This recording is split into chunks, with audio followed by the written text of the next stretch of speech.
دني مبارک جن سورہ کے درمن یو نمو استاد ربی تا علماء کرام اگی اودادی شخصیت تداوت ورکو داغی قیمتی کے میں استاد لپار راغت کے دلیل بارہ دی کہ منگو استاد لانے میں نسل کہ پکالے دو کوئی نسلے کی دکم شکو ذرا یہاں دے ارتقاد اور دینہان پشگلوانی دی منگو تاتو یودا کے ماہر کا وقتو چیو کو آغا قدیمی امور بانی قدیمی علوم بانی مقور نبی او برفا فعالی علوم او دے اتحاد او دے تحریت او دے ارتداد چی کم جالو نبی ندائی با وسلمان مسلح کی نمگو استاد و مہمان خصوصی استاد مہد تشریف فرمانی رسول حضور کے بعد استاد مہد محاطبی اور نمگو استاد و نوجوان نسل ذہن قابلی بکی دو استاد و مہد نور قائل کے دن وارم کالج میں پڑھو شوق سے اور پارک میں پھولو کالج میں پڑھو شوق سے اور پارک میں پھولو جائز ہے غباروں پہ اڑو چاند پہ جھولو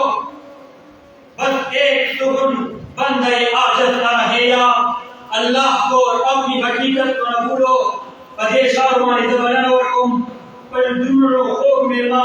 فخر تخوائے پرنسپل مائد کامل جناب علامہ محمد قیدی کے نام کراشی و دنگوستا و مہیلا در کل زمین و خیالات و اظہار کرنا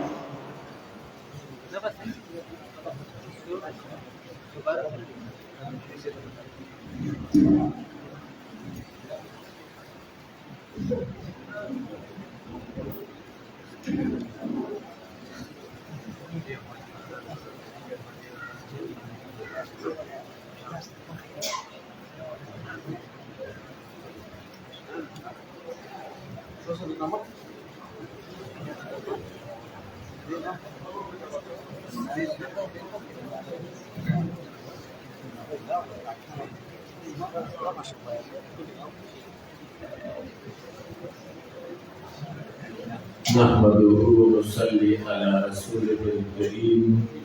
أما بعد فأعوذ بالله من الشيطان الرجيم بسم الله الرحمن الرحيم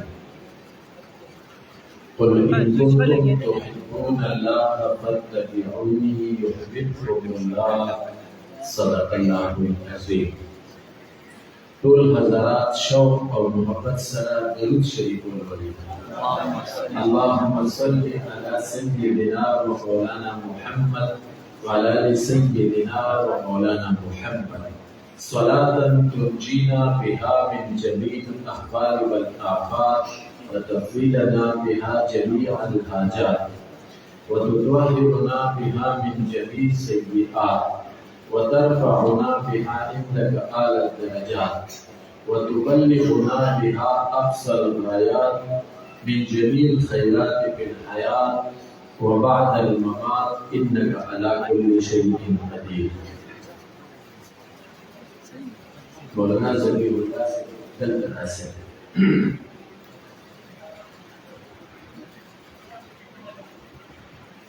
معزز و محترم علماء کرام حضرات دری علاقی عزتمند و مشران و کشران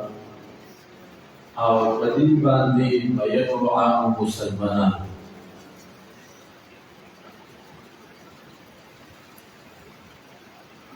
تبلیغ جماعت کی پالنپوری سے ډېر لوی سړی دی یو قیمتي خبره لیکلې ده وایي چې د واعظ او بیان کوونکي دپاره د اورېدونکو مثال داسې دی لکه چیرۍ او د هغې بچي څنګه داسې چې تر څو د چیرۍ د بچي را لګېدلي نه وي او د چیرۍ په دې مناسبه کې دې باندې به نه وایي نو دی پی نه راپرېږدي څه نه راپرېږدي پی نه راپرېږدي نو دغه شانته کې د اورېدونکو انضمام او توجه چې څومره دوی په توجه ناست وي نو الله د بیان کوونکي نه د خیر کلمات ادا کوي او دویمه دا ده چې د اورېدونکي او د ویونکي په منځ کې فاصله وي او بعد وي، نو دا د سړي په طبیعت باندې بوج ورځي. نو لهذا د دې ملګرو ښه ګمان په ما باندې او څه دلته راغله نو څو خبرې د الله د دین په مناسبت سره کوو. تاسو په توجه باندې واورئ او الله دې ما د اخلاص توفیق رانصیب کړي. حضرت سیدنا ابو طفیل رضی الله تعالی عنہ د حضور نبی کریم علیه السلام اخیری صحابي دی او د حضور مبارک د دنیا نه تشریف وړلو نه پس پوره 100 سال به ژوند دی. په سن 111 هجری کې وفات شوی. د حضور نبی کریم علیه السلام دنیا نه تشریف وړلو نه پس پوره 100 سال دا صاحب حیات او ژوند دی. د حج موسم دی او په حرم محترم کې یو چوت زیر داسې وخته او आवाज خلکو ته وکړ چې اے خلکو په مخ د ځمکه پر زمین باندې دا وخت په تمام انسانانو کې صرف ما ته دا اعزاز حاصل دی چې ما جناب محمد رسول الله لیدلی دی. صرف زما سترګو رسول الله لیدلی دی. یعنی دا وخت چې څومره انسانان دي په مخ د ځمکه نو صرف زما سترګې دي چې دې ته د رسول الله د زیارت شرط حاصل دی. نو بیا دا اواز او د تابعینو زمانه او په زرګونو خلک د دوی نه ډېر چاپېره راتاو شو او موسم دا د حج دی. اوس عام ډول د مسلمانانو مزاج دا دی چې یو علاقې ته یو غټ عالم راشي او د کومې خبرې ضرورت وي یا موسم ته کوم عبادت وي نو خلک د هغې متعلق تپوسونه ډېر کوي. لکه په رمضان کې چې یو غټ عالم علاقې ته راشي خلک یې د روژې د مسایلو تپوسونه کوي او د قربانو په ورځو کې چې خلک یو غټ عالم وګوري نو خلک یې د قربانۍ د مسایلو تپوس کوي. نو اوس پکار دا و چې د تابعینو تپوس کړی وی چې حضور مبارک حج څنګه کړی، قیام مزدلفه څنګه کړی، وقوف عرفات یې څنګه کړی دی، رمی جمرات څنګه شوي دي، طواف زیارت یې څنګه کړی دی. دا تپوس یې ونه او سی وفرمایل ورته صف لنا رسول الله صلی الله علیه وسلم. موږ ته ووایه چې د رسول الله مبارک څنګه و. موږ ته ووایه چې حضور مبارک څنګه و او د دې تپوس حق هم د هغې کېده. ځکه چې په روی زمین اوس دا یو صحابي موجود دی او د رسول الله مبارک زیارت کړی دی. نو حضرت سیدنا ابو طفیل رضی الله تعالی عنہ درې کلمات وایي: ابیضا ملیحا مقصدا. د حضور نبی کریم علیه السلام رنگ مبارک داسې سپینو چې د سرخۍ اغېزه شو پکې، خو خالق ورباندې سپینوالی. یو ابیض دې ته نشي ویلی کېدی، دا بله چونه ده، دا سپینوالی نه دی. هغه سپینوالی چې هغه سرخي مایل دي، اغېزه شي پکې د سوروالي. نو حضرت ابو طفیل سے تابعینو دی جماعت ته وایي چې د حضور نبی کریم علیه السلام رنګ مبارک داسې سپینو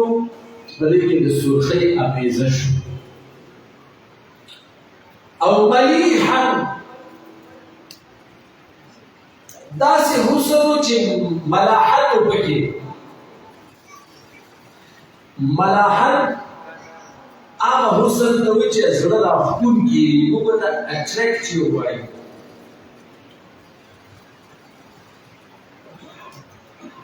او ماهرین د شمایل وایي چې ملیح هغه حسن ته وایي چې د سړي طبیعت بار بار د لیدو تقاضا کوي یو پرې وکتل بیا طبیعت تقاضا وکړي چې دوباره وکتل په دریم ځل وګوره په څلورم ځل وګوره ملیح هغه حسن ته وایي چې دا بار بار په کتو باندې راځي بار بار په کتو باندې مجبوري او مقصده د ابو قد قامت دا نه ډېر پستو او نه ډېر زیات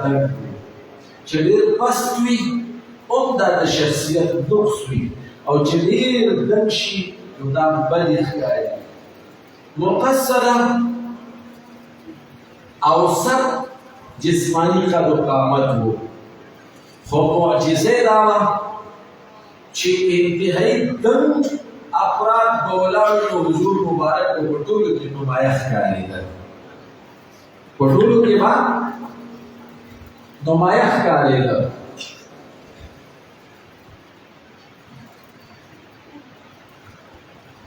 نو حضرت سیدنا ابو طفیل سے په درې کلماتو کې د حضور نبی کریم علیه السلام حلیه مبارک بیان کړه ابیضا ملیحا مقصرا نو امام ابن حجر الاسقلانی رحمت الله علیه فرمایي چې بیا د داسې حسن تقاضا دا ده چې موږ په حضور نبی کریم علیه السلام باندې درود شریف زیات وایو موږ په حضور مبارک باندې درود شریف زیات وایو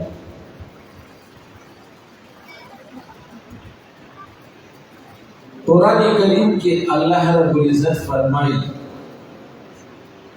وَإِن تَعُدُّوا نِعْمَةَ اللَّهِ لَا تُحْصُوهَا ما چې کوم نعمتونه درکړي دي نو تاسو یې په شمار کې نشئ راوستی خو دا څومره نعمتونه چې مې درکړي دي نو په دې کې تاسو له ما د غور او فکر دعوت درکړی دی چې په دې کې غور او فکر وکړئ او زما ذات ته راورسئ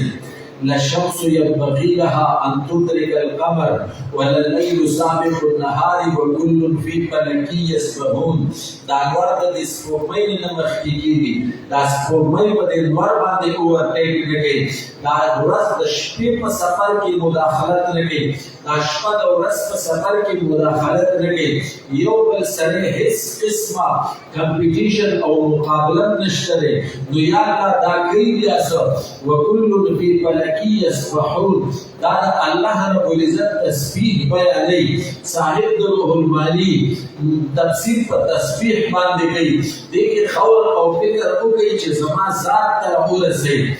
وَإِنَّ لَكُمْ فِي الْأَنْعَامِ لَعِبْرَةً الله فرمایي ما په زناورو کې په څاروو کې د عبرت نمونې ایښي دي نسقيكم مما في بطونه من بين فرث ودم لبنا خالصا سائغا للشاربين ستاسو د څاروي رنګ تک تور د چې کومه ګیا خوړلې هغه شنه د ده کوزله بدګلاره د ده د وینې رنګ تک سور د دې ټولو منفي څیزونو نه لبنا خالصا سائغا للشاربين د څښلو صفا مشروب مې درته راوویسته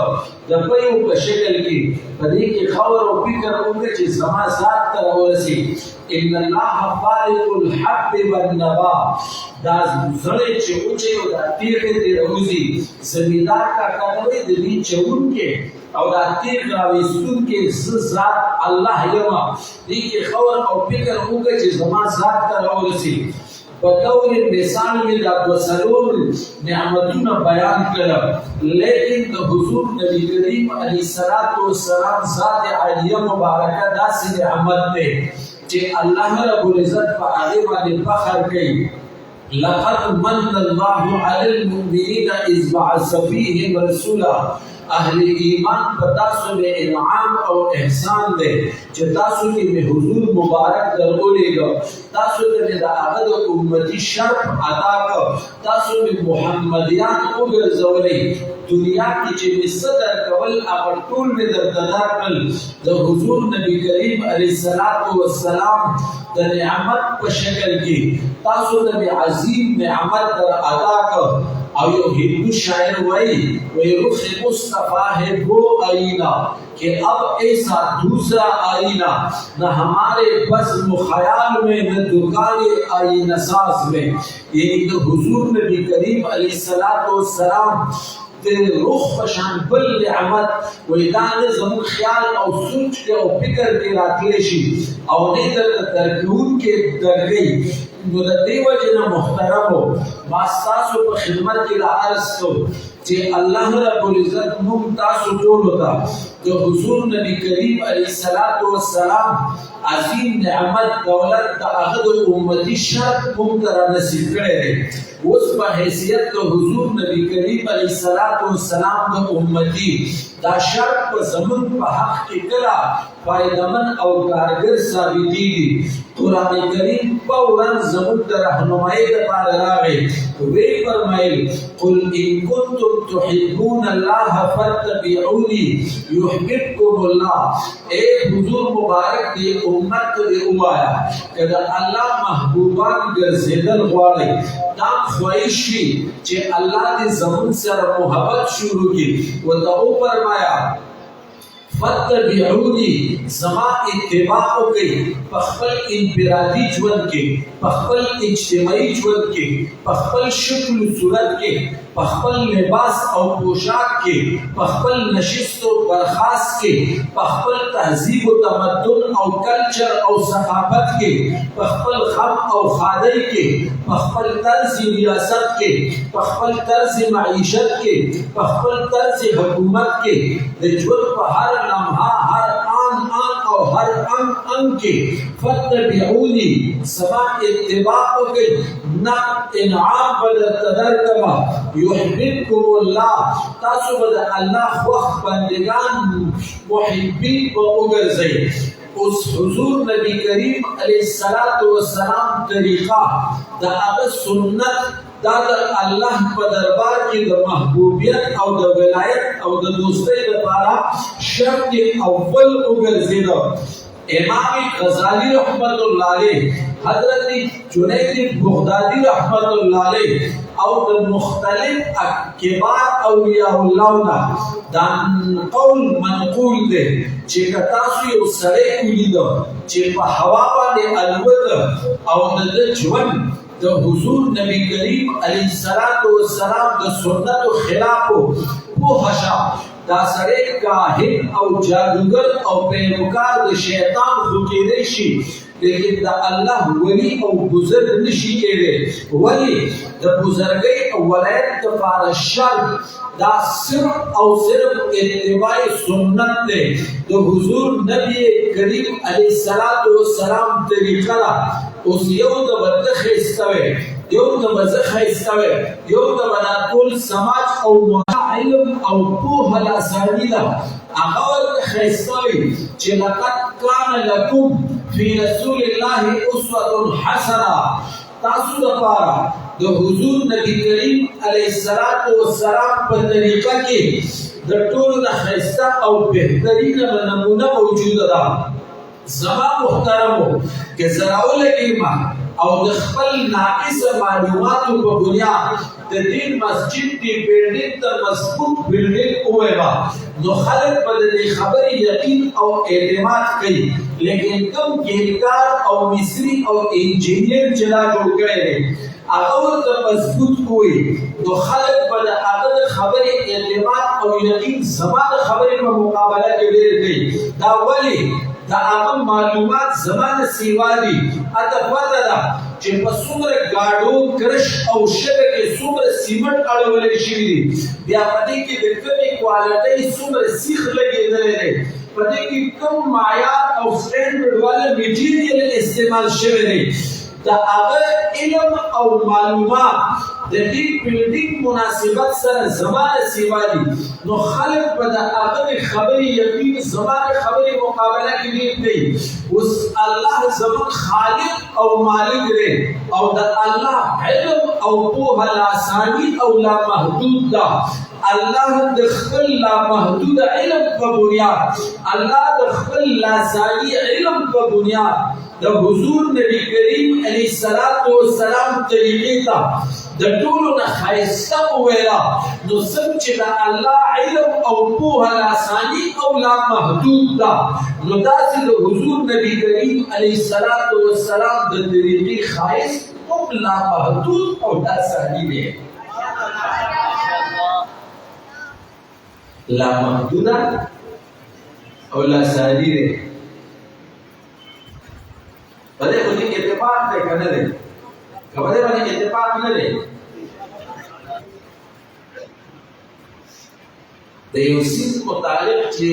موږ تاسو رایې قایمو خو د خپل معلوماتو په بنیاد به رایې قایمو که نه او زموږ رایې به دومره مضبوطه وي څومره چې زموږ معلومات مضبوط دي د یو سیند متعلق چې موږ یوه رایې ورکوو د خپل علم په بنیاد به ورکوو نو څومره چې زموږ علم قوي وي دومره به زموږ رایې قوي وي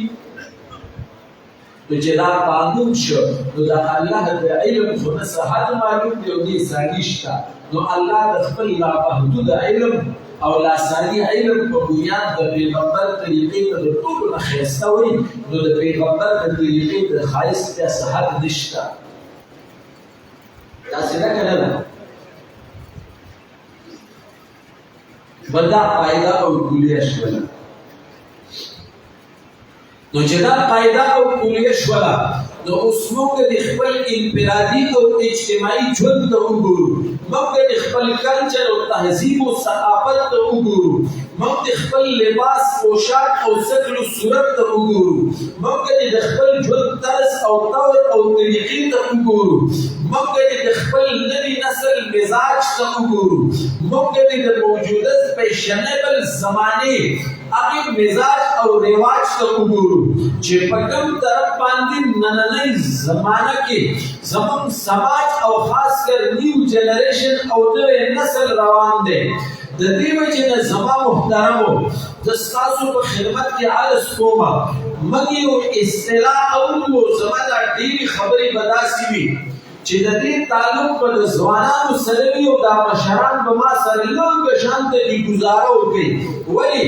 چې دې وخت د دنیا ډېرې داسې فطرې دي چې تاسو د په خپله زمانه او په خپله هلکوانه او ځوانۍ کې الله محفوظ ساتلي یې اوس دور د نوي نسل دی د کائنات ټولې فطرې هغه د ټیکنالوجیکل انوویشنز په شکل کې زموږ نوي نسل ته ورمتوجه دي نو زه د دې سره یو څو خبرې کول غواړم او منتظرینو د پروګرام ما ته حکم همدا کړی دی دا هغه حکم په تعمیل کې زه د خپل ځوانانو په خدمت کې په همدردۍ په بنیاد باندې نه کې د تاني او د پیغور په بنیاد باندې عرض کومه صرف او صرف ستاسو ته اپیل کومه چې تاسو د موجوده زمانې په حالاتو باندې نظر وغورځوئ چې دا ریپیډلی کوم چینجز او په تیزۍ سره زموږ په سماجي ژوند کې تبدیلۍ را روانې دي آیا زموږ نوي نسل ته د دې ادراک هم شته او که نشته دی موږ یو اصطلاح اورو وایي دا دور د علمگیریت او د ګلوبلایزیشن دی دا علمگیریت او ګلوبلایزیشن وایي څه انټرنیشنل اسټیبلشمنٹ د تمامي دنیا سیاسي قوتونه د تمامي دنیا معاشي قوتونه د ټولي دنیا د میډیا او د ذرایع ابلاغ قوتونه هغه یو خبره کوي یو اواز یې جوړ کړی دی وایي د تمامي دنیا انسانان د مذهب په لحاظ د عقیدې او نظریې په لحاظ د فکر او سوچ په لحاظ د تهذیب او تمدن کلچر او ثقافت په لحاظ د اقدار او روایاتو په لحاظ د موجوده وخت کې د طرز ریاست او طرز طرز معیشت او کلچر او ثقافت په لحاظ په هر لحاظ سره د تمامي دنیا انسانان دا په یو رنګ کې رنګ کوي یو اړخ باندې دی واچوي چې د ملیشیا مسلمان د مراکش د هغې مغربي پټۍ د مسلمان سره یو شان کې رنګ ناسته ولاړه لري د هغې انتهایي مغربي پټۍ د کنیډي انسان د هغه انډونیشیا کې د اخري مشرقي جزیرې سماټرا او جاوا د انسان سره د شکل میلاویږي د لباس میلاویږي د چې کوم خوراک کوي یو قسمه کولډرینک یو قسمه فوډ فار ایگزامپل برګر او پیزا کوک او پیپسي دا نن د ملیشیا د جاوا او د سماټرا انسان استعمالوي دا د کاناډا انسان استعمالوي وایي تاسو په هر لحاظ سره انسانان په یو رنګ کې رنګ کوي او زموږ قرآن څه وایي صبغة الله ومن احسن من الله صبغة تاسو د تمامي دنیا انسانان په دغه یو رنګ د الله په رنګ کې رنګ کوي او دا د کائنات د ټولو نه ښایسته او بهترین رنګ دی نو زه د نن زمانې خپل نوي ځوان ته درخواست کوم چې ته په خپل وان سایډ کټینګ باندې غور وکړه ته په خپل خوراک په طریقه باندې غور وکړه ته په خپل لباس او پوشاک باندې غور وکړه چې ستا په لایف سټایل باندې چاپ او رنګ د کوم سیویلایزیشن د کوم کلچر پروت دی آیا ته د علمګیریت د فلسفې نه برای راست متاثر ستا په ژوند باندې د هغې د فلسفې پریکټیکل امپلیمنټیشن او نفاذ شوی دی که نه د قرآن د ابدي تعلیماتو نفاذ ورباندې شوی دی چې صبغة الله ومن احسن من الله صبغة سوچ پکار دی او دا روان ولې دی د دې وجه سره زما محترمو د دنیا په هر ګوټ کې الا ماشاءالله بعضې معاشرې به داسې چې هغې پکې محفوظ وي ورنه د راروانې معاشرې تشکیل دا د سکرین په تناظر کې لګیا دی شروع دی موبایل سکرین کمپیوټر سکرین ټلویزیون سکرین د هغې په تناظر کې د راروان سماج او معاشرې تشکیل شروع دی او نوی نسل دا د یو فکري انتشار ښکار دی چې په سکرین باندې کوم لایف سټایل کومه طرز زندګي کوم نمونه ژوند کومه طریقه او طور ته د ښایسته ښکاره شي د ګڼو او منټونو په حساب سره د ده د کردار او د ده د ژوند حصه ګرځېدلي دې وجې نه د نوي معاشرې تشکیل به د سکرین په تناظر کې کېږي او دغه معاشره به ستا د پښتون سماج د ښایسته اقدارو روایاتو نه خالي خواخوږي همدردي ورورولي اخوت مینه محبت د تکلیف په وخت کې د یو بل په کار راتلل په خم کې د یو بل شاته ودرېدل خوشحالي کې د یو بل خوشحالۍ کې شریک کېدل دا زموږ اقدار او روایاتو دا به د سماج نه رخصتېږي زه سپین ږیرو ته وایم چې تاسو د خپل پلار او نیکه نه د ژوند کوم طرز اخیستی او دا صفات دې نسل ته راوړل آیا تاسو وینئ چې په دې صفاتو باندې ستاسو په زمانه کې معاشره څومره کاربن وه نن پرې معاشره څومره کاربن ده تاسو چې هلکان وئ دومره پرې کاربن وایي د دې به څه کېږي تاسو چې رخصت شئ او دا ځان سره قبر ته وویسئ موږ به د نوي نسل سره ژوند څنګه تېرو آیا دا ستاسو ذمهداري ده نه چې دا هلکان ځان سره کېنوئ او تاسو د هلکانو ته به زه عرض وکړم دا ستاسو مشران دا د وخت د یونیورسټۍ نه ګریجویټډ دي دا د وخت د یونیورسټۍ نه دوی ماسټر ډیګري کړې ده د وخت یونیورسټۍ پېژنئ د وخت د یونیورسټۍ څپېړو او د وخت د یونیورسټۍ تودو سرو دا وهلي دي او دوی د وخت د یونیورسټۍ نه عملي تعلیم حاصل کړی دی په تاسو ټولو باندې د دې نوي نسل حق دی چې دا ځان ته رالنډ کړي او تاسو چې د وخت د یونیورسټۍ نه څه زده کړي دي هغه دې ته څه کوي منتقل کړي دوی به د وخت د یونیورسټۍ نه ډېر څه زده کړي او به زما په کار نه راځي او څه چې زما په کار راځي تاسو به ځان سره خبر ده اچھا څه ټول دې سره خبر کله چې د درېمې دعا لسی چې په کور کې د سره کم الګ د لاس ځان سره موسی یوازې وسه کله چې اوس الګ دعا باندې کوي په تعزیت باندې کوي په قبر کې نستو باندې کوي او چې بیا د کالجی نو ستوي تر شي الامان والحديث دا موږ څه کوو تاسو چې بداري دا جرګې ته ځي تاسو راکشه کوزي چې دا معقول سړي چې خلک خبره څنګه کوي د خبرې د کولو طریقه څنګه مجلس کې مناسب څنګه کوي او که تاسو نام ته متقین نه کړو نو دا به تاسو د دې نسل سره خیانت وکړي او دې ځان ته راغلي موږ یو اصطلاح استعمالو دا جنریشن ګیپ دی جنریشن ګیپ څه ته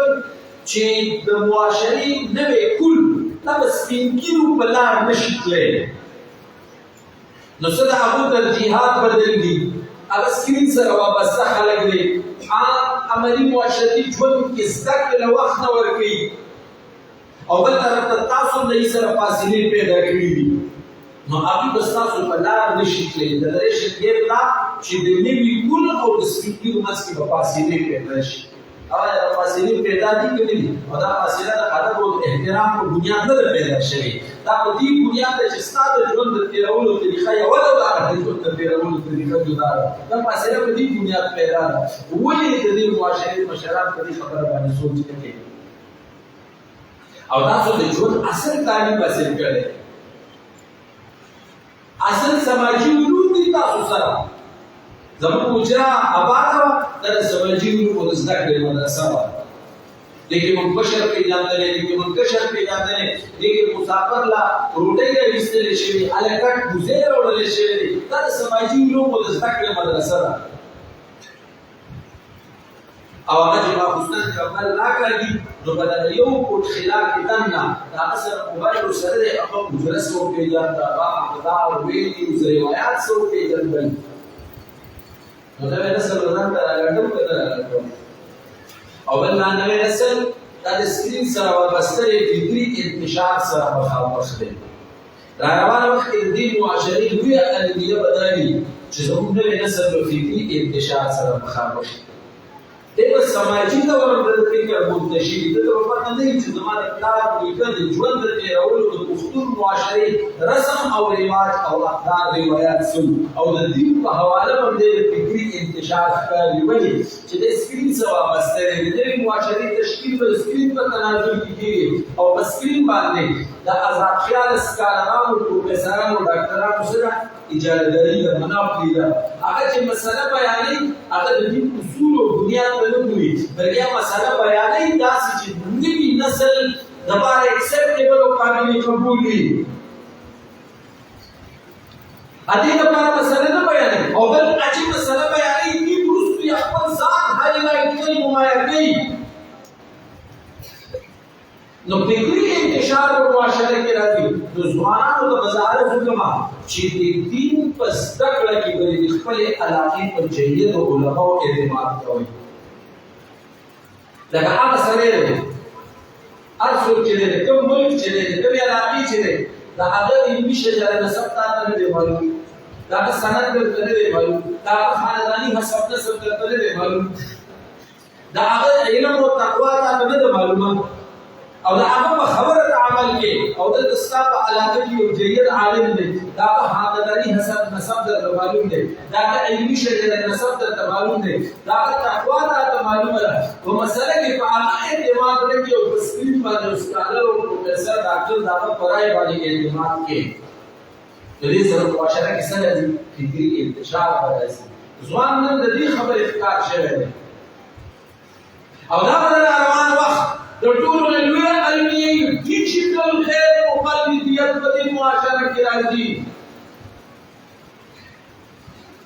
او زه د ډیجیټل خیر مقلدیت تعبیر په دې الفاظو سره وکړم چې هر ځوان به خودرای شي خپله رایه به وایي د بریسرین تمام تاریخ وګورئ راغلي دي نو دا بنیاد او آغاز د دې نشي چې خلکو تعلیم یافته خلکو په دین کې د خپل رائے په بنیاد سره کړي او مشران یې دي فالو کړي او مشران په ځکه کړي دي والمقلدين يفارسوا خپل مشران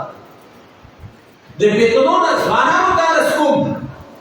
د بیتونو د بچاو د مرزا غلام محمد قادیانی تاریخ وګورئ تاسو یې چې په 15 کلاس کې فیل شو نو دې په سرګودا کې د ډیپټي کمشنر په دفتر کې چپړاسي شه او دوه کاله هلته تیر کړي او دا تر کزینتی سړي د دې جراثیمو انجکشن وهلی لږ چونکې ماته مې ملګرو بیان موضوع جدا راواله کړې ده او دغه کم از کم یو ګنټه ټایم غواړي چې د دې څنګه د کلاس 4 نه د چپړاسیتوب نه دغه ځای ته رسېدلی په دې کې لږ ټایم لګي خو ما هغه ستیم پورې کوو چې د دې سړي د ګمراهۍ بنیادي سبب دا و چې ده په مشرانو اعتماد کړی د دې سړي د ګمراهۍ تاسو په هندوستان کې چې څومره خلک راغلل لکه سر سید د لیکچریت د عقیدې او د نظریې پیروکار او دا سره غیر پاتې دې سړي په دین کې په خپله رایې باندې اصرار کوو نو زه به دا خاص ځوان نسل ته وکړم چې د خپلو مشرانو په لار باندې ځئ ستاسو نه زیات د جدید ذهن والا سړی یم خو یو د تحدیث بالنعمت په ډول ذکر کومه چې د مشرانو دعا ده موږ د مشرانو د نهج نه یو انچ هم داسې نصیب کېږو ده نو لہذا د راروان وخت لویه فتنه به دی چې زموږ ځوان به په خپله رایې باندې وولري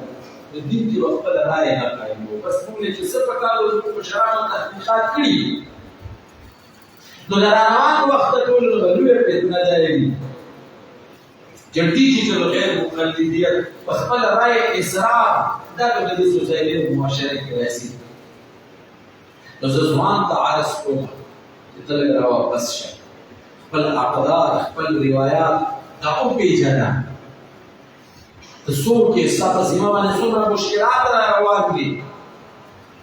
لکه موجوده ټکنالوژیکل انوویشنز په وایو موږ د دې نه لا تعلق نشو پاتې کېدی دا ساوند سیسټم دی د دې نه لا تعلق پاتې کېدی شي موږ د سوشل میډیا نه لا تعلق نشو پاتې کېدی او دا یاد ساتئ فتنه وی اغسیس ده زه په اصطلاحي او لفظي معنو پسې نه ګرځم زه د جدي حالات مطابق یو تعبیر وکړم فتنه اغسیس ته وایي د موجوده حالاتو په تناظر کې عرض کوم چې خیر او شر په یو ډیوایس په یو لوښي کې راوړل شي او شر به غالب وي او خیر به په یو ګوټ کې ناست وي عاجز فقیر خیر بچن په یو ګوټ کې په جناس کې باغ ډیوایس کې دا ډیوایس لفظ دی په استعمال دا د لپاره د لوښي لفظ استعمال چې خیر او شر په یو ډیوایس کې په یو لوښي کې راووي او شر به غالب وي او خیر به صحیح غلی به ناست یو ګوټ د عاجز فقیر نو اوس هلکانو ته عرض کومه چې تا سره سمارټ فون در سره دی او په سرونو زرګونو لکونو پیجز دي او سایټس دي په هغې کې 1% امنا 1% امنا چېرته په پواینټونو کې 0.0001% دا به چېرته د خیر والا پیجز وي دا به چېرته د خیر والا سایټس وي په هغې کې به خیر پروتي نو اوس په دې دومره خالد شر کې د خیر د آیکن انتخاب کول او د خیر لپاره یو بټن پریس کول دا یو مضبوط اخلاقي دیني روحاني پس منظر کوي او د هلکانو ته ضرورت د څه لپاره یو ځای کې 100 پیجز داسې دي چې پاڼې باندې زلالت پروت دی په حاشیه او یو ځای کې یو پیج دی چې باندې د شیخ ادریس سے بیان پروت دی او یو باندې راغلی هغه ته په سکرین باندې دا ټول لیست راغلی اوس په دې 100 کې د دې یو انتخاب په هغه ځوان کوي چې دا دینی اخلاقی او روحاني زبردست تربیت شوی یو زبردست دینی اخلاقی روحاني پس منظر لري اوس په دې بلانا لا تعلق هم نشو پاتې کېږي او وګورئ ورلو نو زمونږ دینی او اخلاقی پس منظر دومره کمزور دی چې کوم ځای کې خلک شرط مبتدا کیږي نو دیو جنا زما ځوانانو ته درخواست کاله چې د موجوده دور د دې شرور او فسادونو نظام محفوظ کول غواړي د دې علماء ته رجوع کوي حضرت عباس سے حضور مبارک تر او د حضرت خدمت کې حاضر شو حضور مبارک خپل کوي چې الله رب العزت نظام د پاره سوال او دعا وکړي حضور مبارک خپل تر او پرمل الله د عافیت سوال وکړي حضرت عباس سے دا خبر ځا سره کو پوره کړه او لا او یو هفته بعد بیا د حضور مبارک خدمت کې حاضر شو او بیا او پرمل حضرت سسان د پاره الله نه سوال او دعا وکړي نو راځه خپل تر ته فرمایي چې الله د عافیت سوال د بیا محدثین وایي چې حضرت عباس سے په دې تاسو همیشواله اختیار کړل چې سړي چې ویزا خبرس کوي عافیت څه ته وایي یا الله د دنیا او آخرت خیرونه مې نصیب کړي د دنیا او آخرت د شرور او فسادونو د پناه راکړي او صاحب مظاهر حق وایي چې د ایمان او د اسلام او د حضور مبارک د ذات عالیه د پس قیمتي نعمت او دولت د عافیت ته چلا چا عطا کی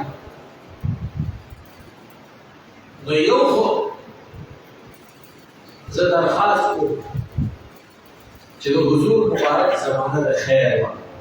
او داسې د خیر زمانه و چې د حضور د وړاندې په کائنات کې داسې د خیر پیریډ او دور تیر شوی او نو د قیامت پورې بیا داسې د خیر پیریډ راشي او داسې دور راشي نو اوس د خیر په زمانه کې خپل ترته مقرر ارشاد فرمایي چې الله نه د عافیت سوال کوه او ماته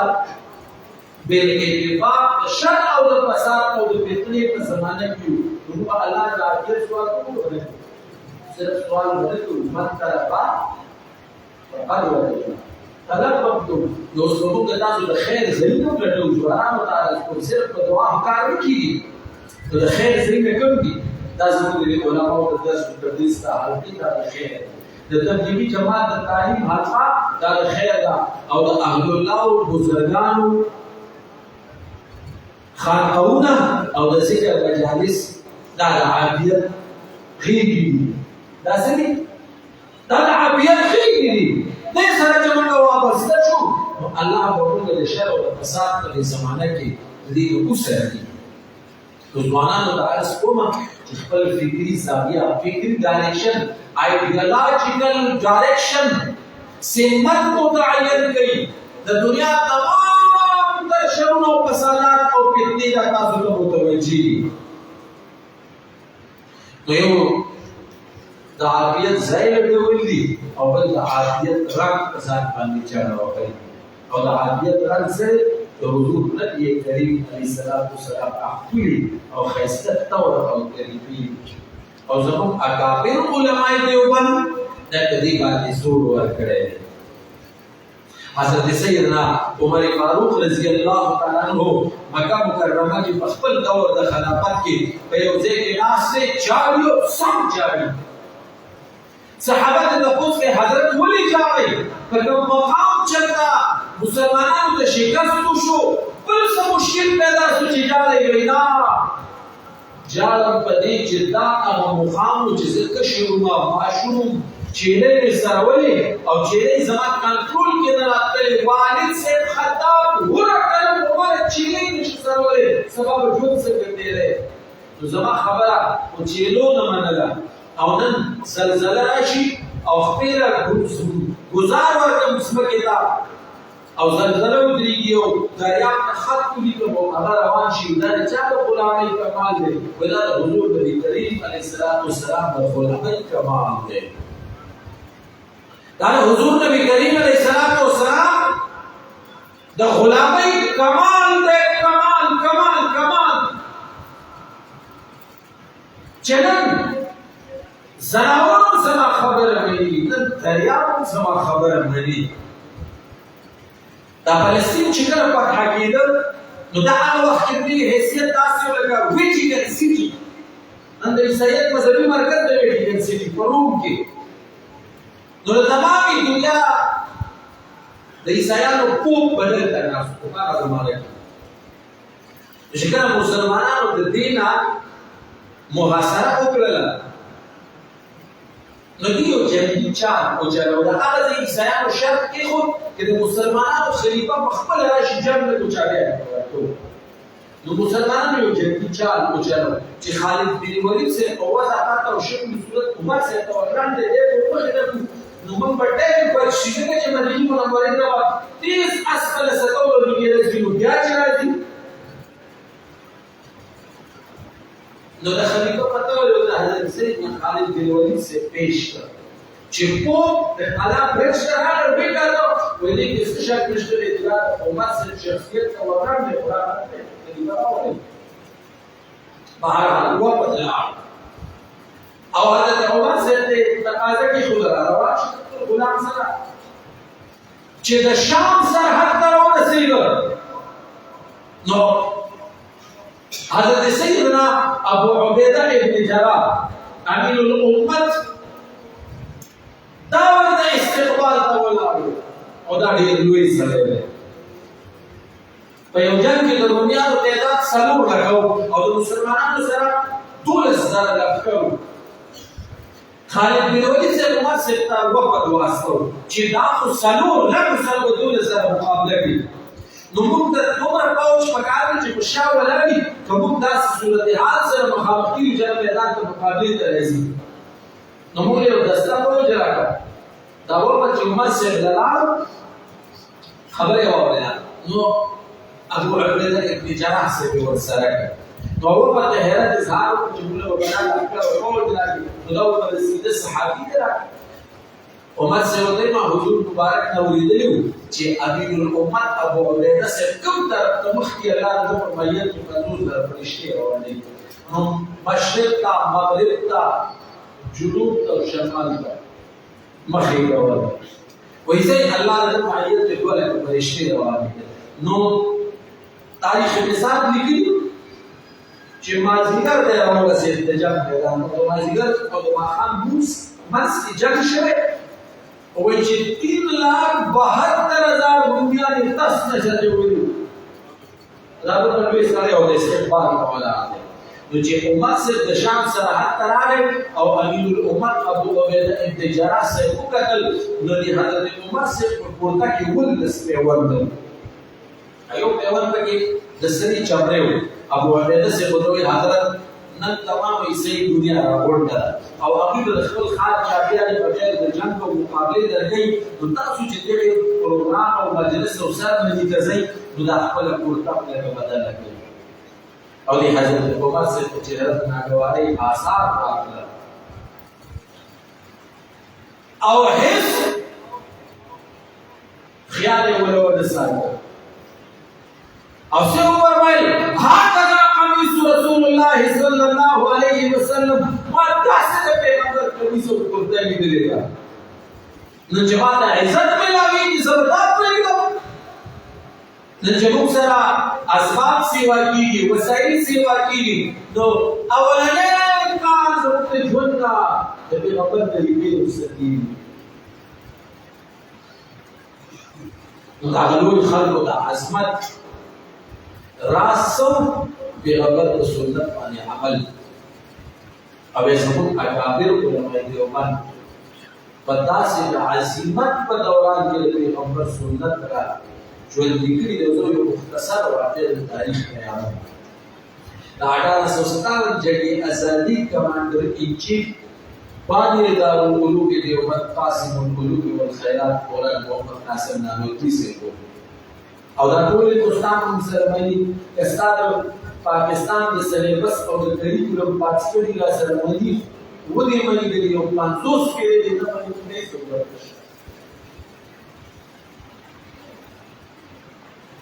چې موږ کله شکست کوشل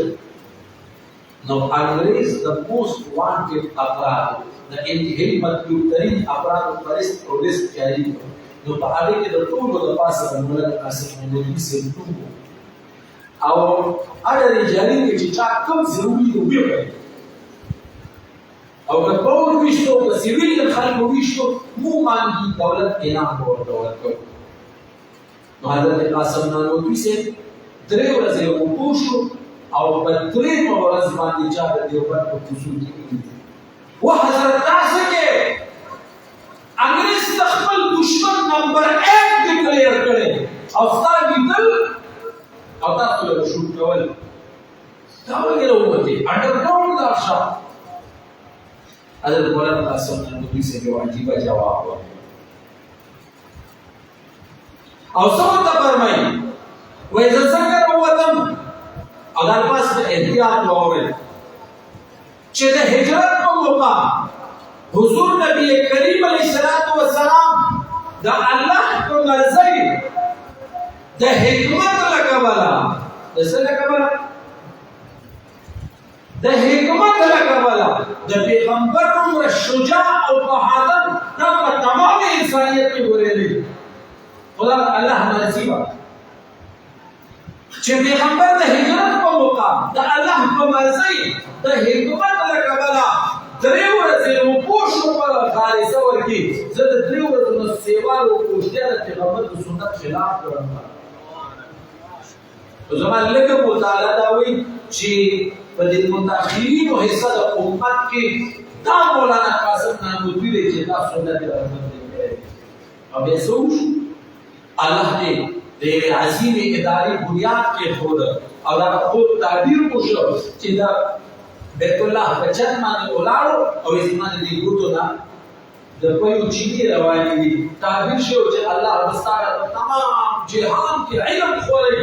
انسانیت ته خیر ورسي نن په تمام دنیا کې د دیني مدارس او نتورک خانقاهونه دا تبلیغي جماعت دا دیني تحالي دا حادثه ایجادیه ده هغه حکومت چې نور ورته نه پریوته او چې تاسو وکړئ چې د پیغمبر د سنت ته ورتیږو مارس دې کولیکو چې زموږ عزت دا پیغمبر غلامۍ کوي نو نن د بین الاقوامي اسټابلیشمنت ایجنډا او سازش دا دی چې یو د نوي نسل په نظر کې د پیغمبر د طریقو وقعت او اهمیت ختم د پیغمبر د سنت او اهمیت ختم نو چې کله د پیغمبر سنت او وقعت اهمیت ختم شي نو نعوذ بالله د پیغمبر د ذات او اهمیت ویل کېږي ریم کارپوریشن د امریکا یو ټینکس په امریکا کې هغه ادارې چې پکې ریټایر پروفیسوران قابلان دانشوران او د میډیا خلک ناشتي او په خپل حکومت له سفارشات ورته چې تاسو په اسلامي ملکونو کې په معاشرو کې فکري او نظریاتي تبدیلي څنګه راولي خلک د دین نه د اخطار او روایتونو څنګه لري کوي نو هغه خپل حکومت ته دا سفارشات ورکړي چې تاسو په پښتنو معاشره کې تبدیلي راوستل غواړئ نو نوی نسل په نظر کې د سنت او اهمیت ختم کړي موږ د پیغمبر د ذات سره وفا کول غواړو د پیغمبر د ناموس څخه کول غواړو نو اول په خپل ذات کې د پیغمبر سنت محفوظ کړو چې د پیغمبر سنت زموږ په ذات کې محفوظ شي موږ په سره محفوظ شو او د سره د پیغمبر ناموس او د هغې د چوکیدارۍ او د هغې د عزت او د احترام جذبه په موږ کې پیدا شي نو الحمدلله انشاءالله زه خو د ډېره غټه مطالبه نه کوم خو یوه مطالبه درنه کوم او دا ده چې د جمعې په ورځ د مولوي صاحب ته سلام وګرځئ دا سنت بدل کړي نن دا علمیه راغله چې نوې نسل د جمعې په سنت نه کوي او تا نه به دا تاثیر لري چې تاسو دومره سترګې وه چې زه په کور کې کوم نو که تا په کور کې سنت شروع کړه خو پولیس یې د بدن د خوشحالۍ د دیګونه باندې دي چې ښه امت دومره زبرګ شه چې دی صرف پرګولو جومات ته راځي داسې لکه نن 70% هلکان د جمعې په ورځ باندې سنت نه کوي پولیس چې تا سره هم د دومره کې کړی او دا په کلو بازارونو کې یو شان د الویه راغلی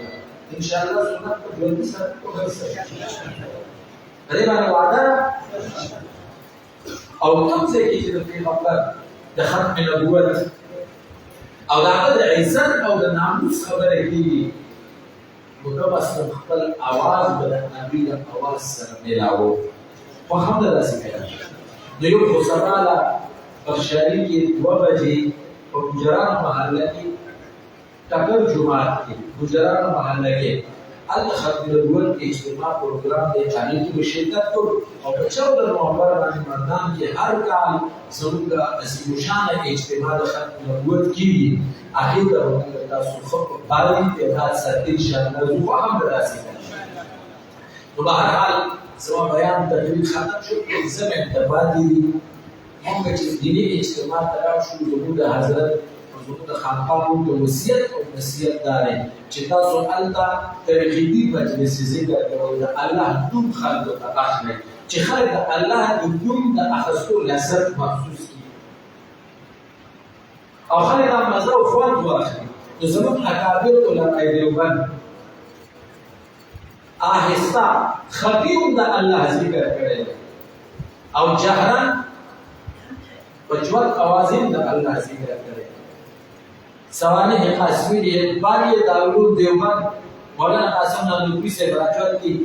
ذکر جہر کوم حضرت مدنی صاحب شیخ الاسلام ذکر جہر کوم حضرت قطب الاقطاب رشید احمد گنگوہی رحمت اللہ علیہ ذکر جہر کوم تزم اکابر نو صرف د دې لپاره چې عوام مترجمین په ذکر کې راشي ان شاء الله زه دا وکړم ورته او زه به په خپل روټه کې نو په تفصیل نو په یو کې دا خپل دې پاسه نو اقرا نو اوسه په تاسو اوریدل او ما وایي اوس به زوای په تاسو له سره وایي الله ذکر دا الله دوی پر سره اخر لازم اقرا خو هم دا څه فقط نو به دې موږ دې په باندې وایي ان شاء الله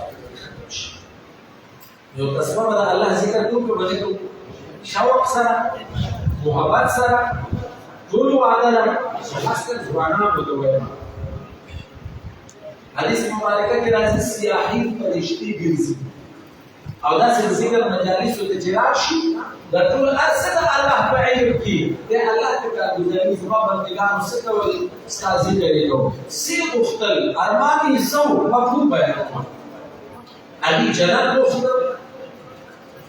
الله نو په نوې چې راځي چې دې چې نه فرشتي وګوري چې الله وې کې دی ولي ته بیا وې بیا د اور شاو څو سی واشي او انسان په نامه د جهنم نه جهنم کې نه وکیولې د نور او زاري کوي تا ته فرشتي الله تو په کوي چې دې ته ما بخشش کوو فرشتي وایي چې دې بعض خلک تاسو چې په اعلان کې خو مقصد دا نه چې موږ د دې ذکر مجلس درا شو خراسان شروع وکړه څه شو خراسان شروع وکړه اسی د اعلان کې نو الله ورته فرمایي چې دا ټول خوش قسمت خلک دي چې دې ته اصل څو خراسان شي یا په محروم نه پاتې ابا محروم نه پاتې تو ذکر کرو انشاءاللہ بسم اللہ الرحمن الرحیم افضل ذکر لا الہ الا اللہ محمد رسول اللہ صلی اللہ علیہ وآلہ وبارک وسلم